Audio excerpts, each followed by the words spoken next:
और अब बात हरियाणा में कांग्रेस की करारी हार की। एक तो नीम ऊपर से करेला, ये कड़वी कहावत इस वक्त कांग्रेस पर बिल्कुल फिट बैठ रही है, क्योंकि एक तो कांग्रेस की हरियाणा में हार हो गई, ऊपर से आने वाले विधानसभा चुनाव के लिए भी सहयोगियों से खटपट शुरू हो गई है।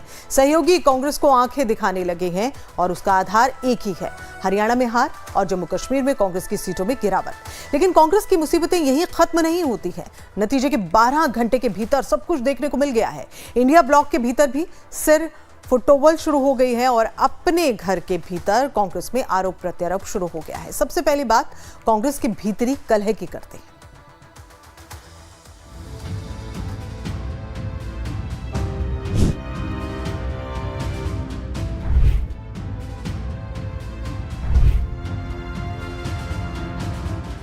हरियाणा में चुनाव प्रचार के दौरान ही कांग्रेस में अंतर कलह की बातें सामने आनी शुरू हो गई थी और नतीजे में हार के बाद भी इसे बड़ी वजहों में गिना गया।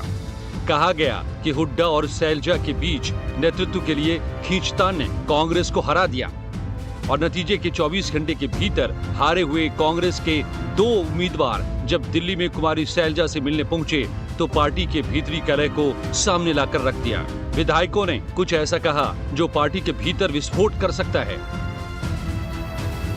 विधायकों ने कहा कि पिता और पुत्र यानी भूपेंद्र और दीपेंद्र हुड्डा की जोड़ी के चलते कांग्रेस की हार हुई। अंबाला कैंट में अनिल विज से चुनाव हार चुके कांग्रेस के प्रत्याशी परविंदर सिंह परी ने भूपेंद्र हुड्डा और उनके बेटे दीपेंद्र हुड्डा पर गंभीर आरोप लगाते हुए कहा कि पिता और पुत्र उनके सामने जानबूझकर निर्दलीय प्रत्याशी को सपोर्ट कर रहे थे। हुड्डा परिवार पर राहुल गांधी को भी गुमराह करने के आरोप लग रहे हैं। एक परिवार 6 बार इलेक्शन हारता है, लगातार 6 बार इलेक्शन हारता है, उसके बावजूद भी कांग्रेस एक टिकट देती है परिवार में। निर्मल सिंह जी को अम्बाला सिटी से टिकट दी जाती है और उनकी ही बेटी सुपुत्री एक ही घर में रहते हैं, एक ही छत में रहते हैं, एक ही ड्रेस में, घर का भी एक ही ड्रेस है और वो अम्बाला छावनी से आज़ाद उम्मीदवार लड़ते हैं। दीपेंद्र हुड्डा जी आते हैं, वो अम्बाला सिटी जाते हैं, निर्मल सिंह के खिलाफ दो उम्मीदवार थे उनको बिठाया जाता है और अम्बाला छावनी में उनको सपोर्ट की जाती है। घर घर जाते हैं और दीपेंद्र हुड्डा जी प्रचार करते हैं आज़ाद उम्मीदवार के लिए। तो आज उसका नतीजा सब देखने को मिल रहा है। परविंदर सिंह परी के अलावा असंग विधानसभा से कांग्रेस के हारे हुए प्रत्याशी शमशेर सिंह गोगी ने भी कांग्रेस के अंदरूनी कलह का खुलासा कर दिया। शमशेर सिंह का कहना है कि 3 अलग अलग गुटों के आपसी खींचतान की वजह से ही कांग्रेस की ये हालत हुई है। शमशेर ने ये तक कहा कि कांग्रेस नहीं हारी है बल्कि हुड्डा ग्रुप हारा है। शमशेर सिंह ने तो आला कमान को भी कोसने में देर नहीं की। आला कमान ने सब कुछ हुड्डा बाप बेटों पर सौंप कर रखा था, जिसकी वजह से ये हार हुई। अगर सब लोग एक साथ चलते तो ये दिन कभी नहीं आता। कमान को मंथन करना चाहिए जीरो डेप्थ से और ये भी ध्यान रखना चाहिए भी कांग्रेस हारी है या व्यक्ति आ रहा है कोई। ये क्या आपको लगता है कि कांग्रेस नहीं आ रही है, हुड्डा कांग्रेस आ रही है? मतलब ये कह रहे हैं आप कि हुड्डा हार गए, कांग्रेस नहीं हारी है? ये सारे का सारा जो नुकसान हुआ है उसकी वजह से। कुल मिलाकर कांग्रेस की हार की 2 बड़ी वजहें सामने आ रहे हैं। पहला भूपेंद्र हुड्डा पर आला कमान की सरपरस्ती और दूसरा कुमारी सैलजा, भूपेंद्र हुड्डा और रणदीप सुरजेवाला की आपसी खींचतान। लाइव टाइम्स के लिए दिल्ली से विवेक शुक्ला के साथ प्रशांत त्रिपाठी की रिपोर्ट। तो कांग्रेस के भीतर किस तरह की कलह चल रही है ये तो अभी आपने सुना और देखा भी। इंडिया ब्लॉक की अब बात करते हैं, जहां कांग्रेस पर चौतरफा हमला हो रहा है, क्योंकि आने वाले दिनों में 4 राज्यों में चुनाव है या फिर उपचुनाव होने वाले हैं। सबसे पहले यूपी में 10 सीटों पर उपचुनाव होने वाला है, दूसरा है महाराष्ट्र का चुनाव और तीसरा झारखंड और चौथा दिल्ली का चुनाव। इसका मतलब है कि आने वाले दिनों में कांग्रेस को इन 4 सहयोगी पार्टियों के नेताओं से सीटों पर बात करनी होगी। लेकिन हरियाणा हारने के बाद कांग्रेस की मुसीबत ऐसी बड़ी है कि अभी से ही सहयोगी दबाव बनाने लगे हैं ताकि सीटों का मोलभाव सही तरीके से हो। 4 सहयोगियों में से 3 ने कांग्रेस को सख्त संदेश दिया है। सिर्फ हेमंत सोरेन फिलहाल अभी शांत नजर आ रहे हैं, लेकिन आम आदमी पार्टी और समाजवादी पार्टी ने तो कांग्रेस को बड़ा झटका दे दिया है। यानी हरियाणा के चुनावी नतीजे के अगले ही दिन सहयोगियों की ओर से कांग्रेस को 2 झटके मिले हैं। दरअसल इसे सहयोगियों का कांग्रेस से बदला भी कह सकते हैं, क्योंकि कुछ दिन पहले जम्मू कश्मीर में कांग्रेस ने समाजवादी पार्टी से गठबंधन की गुंजाइश को खत्म कर दिया था और कई दौर की मीटिंग के बाद हरियाणा में भी कांग्रेस ने आपसे गठबंधन नहीं किया। हरियाणा में गठबंधन नहीं होना कांग्रेस के लिए कैसे मुसीबत बनी, वो हम आगे ही बताएंगे आपको, लेकिन इससे पहले ये जान लीजिए कि अखिलेश की ओर से कांग्रेस को झटका क्या मिला है, जिसमें उन्होंने उपचुनाव के लिए एकतरफा उम्मीदवारों के नामों का ऐलान कर दिया है।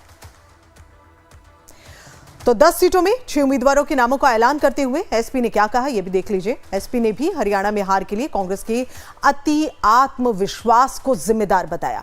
अखिलेश यादव की पार्टी ने यूपी उपचुनाव के लिए उन सीटों पर भी अपने उम्मीदवारों के नामों का ऐलान कर दिया जिस पर कांग्रेस दावा कर रही थी, जिसमें सबसे ऊपर फूलपुर सीट है, जहां से अखिलेश ने प्रयागराज के फूलपुर से मुस्तफा सिद्दीकी को टिकट दिया है और समाजवादी पार्टी ने 6 में से 4 सीटों पर पिछड़े और दलित उम्मीदवार उतारे हैं, जबकि 2 सीटों पर मुस्लिम चेहरों को जगह दी गई है। एसपी की ओर से उम्मीदवारों का ऐलान कांग्रेस के लिए एक बड़ा झटका है, क्योंकि दोनों पार्टियों के बीच सीटों पर समझौते के लिए बातचीत चल रही थी। अब आम आदमी पार्टी ने कांग्रेस को जो झटका दिया उसे भी जरा जान लीजिए। विधानसभा चुनाव के लिए कांग्रेस को मिली करारी हार के बाद आम आदमी पार्टी ने एक बड़ा दिलचस्प बयान दिया, जिसमें उसने कांग्रेस को ओवर कॉन्फिडेंट और बीजेपी को अहंकारी बता दिया।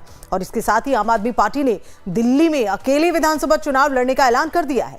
सुनिए पार्टी की प्रवक्ता प्रियंका कक्कड़ क्या कह रही हैं।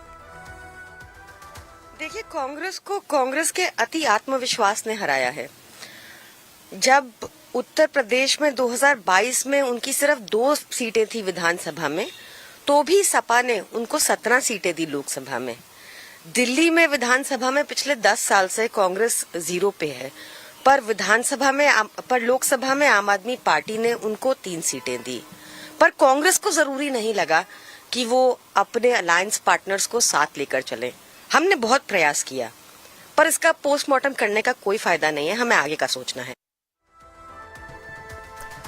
और इसका मतलब यह है कि लोकसभा चुनाव की तरह विधानसभा में आप और कांग्रेस के बीच कोई गठबंधन नहीं होगा। हालांकि बाद में यह फैसला भी आपका ओवर कॉन्फिडेंस कहा जा सकता है, लेकिन फिलहाल पार्टी इस बात से तो नाराज है कि कांग्रेस ने उसे हरियाणा के भीतर गठबंधन में शामिल नहीं किया।